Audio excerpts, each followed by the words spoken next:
and isothermal conditions. With this comparison, we take as reference the later SNDCK with 367 correlated approach, and we compare all the rest of the models in sort of avoiding the difference-wise transfer equation. In this figure there, we can see the mean and the max relative error for the wall heat flux and the radiative source in the axis for all the models tested. For the figure, we can observe that reducing the number of narrow bands produces only weak discrepancies. There. Also, if we consider mixing models, all the solutions were very accurate, in which the models of reactive model produce the best accuracy, followed by the superposition model, and later by the multiplication model.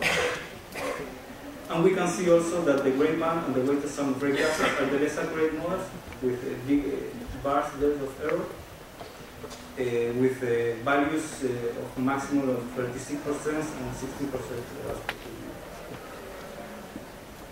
Then in terms of a CPU time ratio between the reference considered and each model, we can see that decreasing the number of narrow bands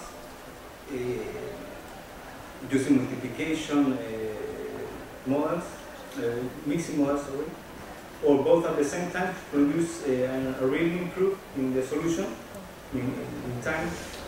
However, using global models, the fastest method and really produce a big improve with a factor over 600, which is astonishing. We can conclude from this first benchmark, this second benchmark from the first test, that the SLW and the FSCK are the best compromise between an accuracy and a fast. Then the second test, in this test we consider a smaller domain with temperatures, different temperatures in the walls, but in this case it was a non-homogeneous, non-isothermal medium, given for those equations represented in those graphs. For this test, we take the same volume fraction and the same numerical characteristics of the later test. Well, in this test, we also make the first benchmark, as discussed before, in which we compare the ray tracing with the statistical narrow band against the finite volume method with the SNDCK model. For the figures, the radiative source in the axis and the wall heat flux in the wall, we can see that all the results are very good compared to the values as we take of Coelho as benchmark. They were really consistent with really mean values really small. So we can conclude that this finite volume method is also accurate for non-homogeneous and non-isothermal medium. The second benchmark we did, we consider the statistical narrow band as the reference. And for this test, the same conclusions can be drawn for the last case. Let's say decreasing the number of narrow bands produce only weak discrepancies, and the mixing models produce accurate results. However, in this case, the gray band and the weighted sum of gray gases show a fortuitous accuracy, and we can say that is only fortuitous because the absorption and the emission term were poorly represented. Finally, the FSCK presents accurate solution as one of the best global model we found. Finally, if we consider the CPU time ratio, we can see that using global methods still produce a very fast model with a factor over 500.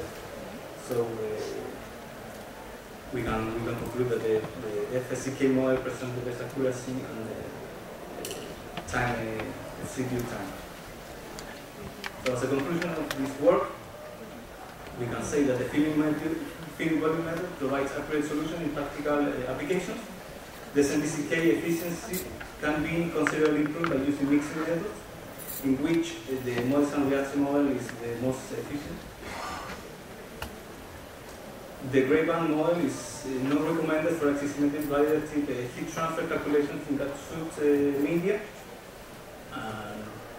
Global models are computationally efficient, in which the weighted sum of rate gases coupled to Planck average coefficients for soot provides only correct qualitative solutions. And finally, the FSCK model, using the full spectrum K distribution generated by an accurate narrowband database, are found to be a good compromise between accuracy and efficiency. Thank you very much.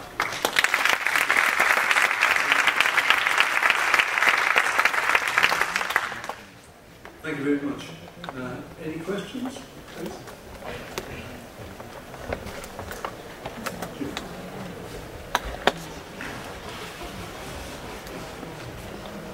It's just a general question, not so much related to your work, but how you would apply this to a turbulent case and use a model like this in a turbulent case. Let me finish and then you comment. Many people will solve for mean values in turbulent modeling. How important is it to capture the fluctuating component to accurately predict radiation in a turbulent flow because of the fluctuation of temperature and concentration? Okay. What do you think? Okay, I think I understand the question is, I think this is more applied to increase the result that can be obtained in this case. You talk about mean values, and usually as taken with the Reynolds mean and mean approximations. I think this is an improvement of what can be done using more larger simulations, and somehow as an improvement. Usually, what I have seen is that radiation is not very considered, it's only a constant, a value fixed, and the main idea is to incorporate this factor, this influence, and see what happens. Just a comment on the question, and in turbulent reactions or radiation is so sensitive to temperature and the fluctuations in concentrations. The real only engineering, let's say, way to handle that is to use this presumed PDF approach and evaluate the mean values of the absorption, local absorption coefficient, and so on, using this presumed PDF, or evaluate PDF, which is a tough problem anyway. But at least use the PDF in diffusion flames, for example, in diffusion flame, the control combustion.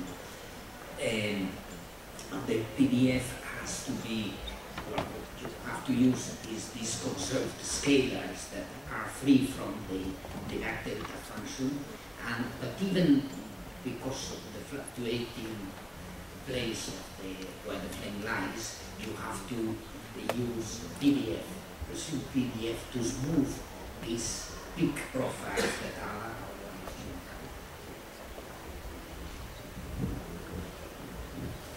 We have time for one more question. Otherwise, I think we should move on. Thank you very much for your questions and your contributions.